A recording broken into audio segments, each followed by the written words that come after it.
Oh my God, Megan, are you serious? You're having your wedding at the Centennial Hotel? That place where all the celebrities stay? There's no way, I don't believe it.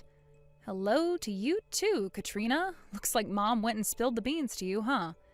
Yeah, she told me, but I don't believe it for 1 second.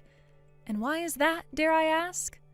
Well, I mean, think about it. There's no way someone with a lame office job like you could afford a wedding there. It costs like $50,000 just to get in the door. What? My husband and I are both contributing to the cost of the wedding. Honestly, compared to what my husband is spending, it hardly seems fair to say I'm contributing at all. Your husband? Oh, yeah, right. Sure. I bet he's paying for one napkin. What's your deal, Katrina? Seriously. We talked it over and we're each contributing an amount proportional to what we make at our jobs. It really is that simple. And you picked the Centennial Hotel for the venue? Not only that, but you're booking the biggest room in the entire building. They had some global business summit in that room last year. My husband wants to be able to invite as many of his associates as possible, and given the numbers involved, that was the only room that was feasible for us. Oh yeah, cool story, Megan, but I'm not buying it for 1 second.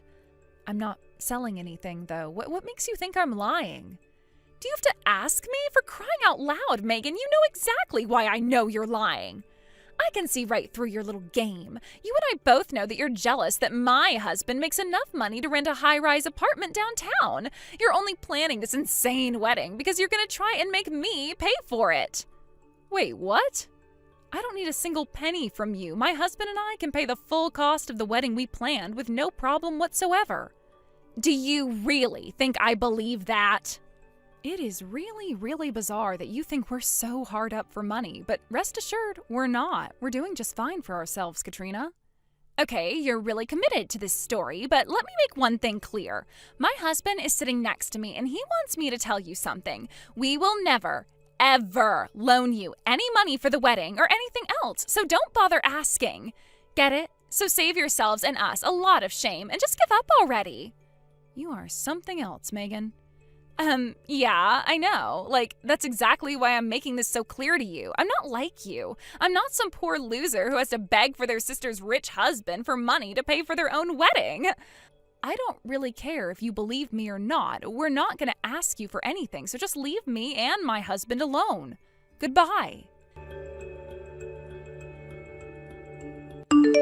You know, I really have to hand it to you, Megan. You are really committed to this. You were actually willing to go up to your eyeballs in debt just to impress me with an extravagant wedding well beyond your means. Who said anything about debt? I mean, look at this place. It's gorgeous. Poor losers like you and your husband couldn't even afford to rent this place for 1 second. You definitely took out a loan for this. This conversation again, I thought I made it very clear the last time we talked about this. We are not poor. We did not take out a loan for this wedding. We paid in cash. We have enough money at our disposal to pay for this wedding without having any long-term impact on our finances.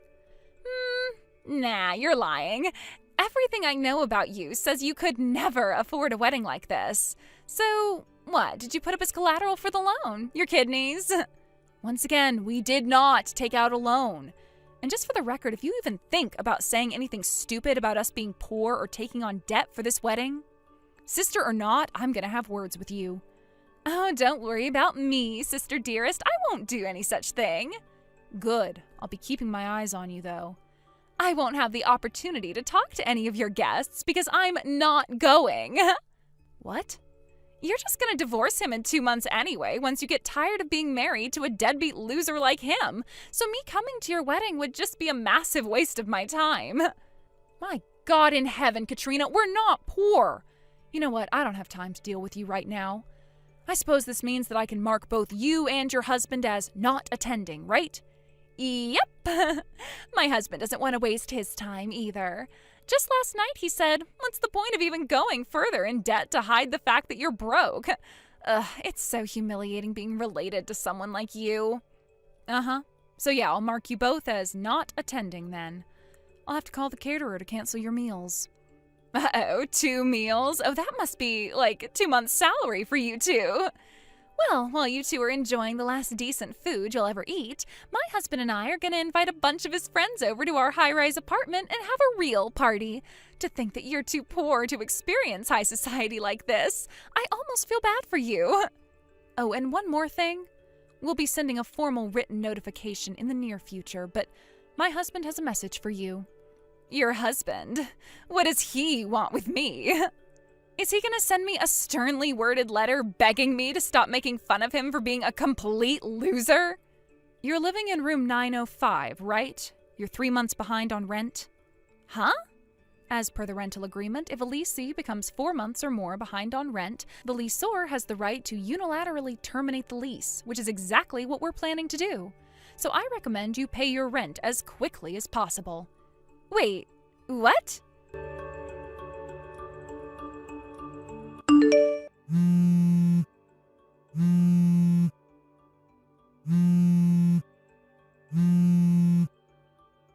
Hey, Megan, are you there? Your husband's name, it's Terrence, right? When I looked on the lease agreement just now, it says that the owner of our building's name is Terrence. They even have the same last name.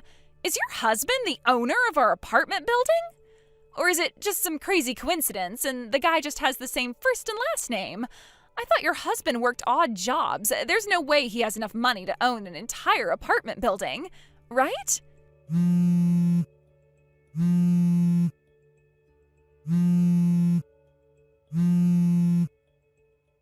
Megan, I know you're there. Answer me.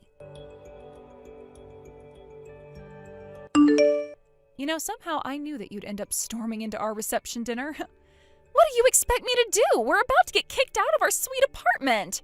Just calm down, would you? It's not like we're gonna boot you out the door today or anything. You are terrible, Megan. Really, just the worst. You waited until the last second to drop that bomb on me just to make me come to your stupid wedding. You should be grateful that I went to the trouble of getting a rental dress for you so you didn't have to wear your pajamas for the whole dinner. This is the worst. Now everyone thinks that I'm some poor loser like you are, or, well, that I thought you were. I've never been so humiliated in my life. Katrina, I think you probably didn't notice, but the CEO of the company you work for is here with his wife. What? He was here? Seriously? Yep, he and Terrence were classmates in college. He was aware that my sister worked for his company and was looking forward to meeting you. So imagine his surprise when he got here and saw that your seat was empty. Terrence was worried that it might have some negative repercussions on your career aspirations if you weren't here, so he decided he would drop the fact that you were 3 months late on rent in order to get you to come to the venue, and lo and behold, it worked like a charm. Why didn't he just tell us normally, through the mail or something? Why wait until today? How to put this? Let's just say it was a little bit of revenge for treating me and my husband like we're destitute when you and your husband are the ones 3 months behind on rent. You little... The truth is that Terrence really was dirt poor when he was young. His family went through some super hard times, but he didn't let that hold him back. He worked harder than anyone else in his class, all the way from grade school to university, and that hard work and dedication is what led to the lifestyle he has today. And all his experiences of struggling during his younger years make this wedding all the more enjoyable for him. You should have seen him. He was grinning from ear to ear the whole time with pride at what he'd accomplished. And it was also what ticked him off so much about the way you'd been talking about him since we started dating. Oh. For real, Katrina, what's your problem? What made you think he just worked odd jobs? Sure, I've never come out and explicitly stated this is what he does for a living, but still. You didn't even realize that he was the owner of your apartment building? Mind explaining that one to me? Well, I see him cleaning the entrance to the apartment building from time to time. Sweeping, mopping, that sort of thing. So, I don't know, I figured he just worked at the cleaning company that the apartment manager contracted with. And then I'd see him at the nearby convenience store in the middle of the day, too. He was always wearing super casual clothes, like sweatpants, sandals, hoodies. What was I supposed to think? He takes pride in his work, Katrina, something you obviously aren't familiar with. It's his building. He wants to make sure all the public spaces are spick and span. And as for going to the convenience store, it's not like he's attending a state dinner or anything. What's wrong with wearing casual clothes out on the town? Hey, don't tell me.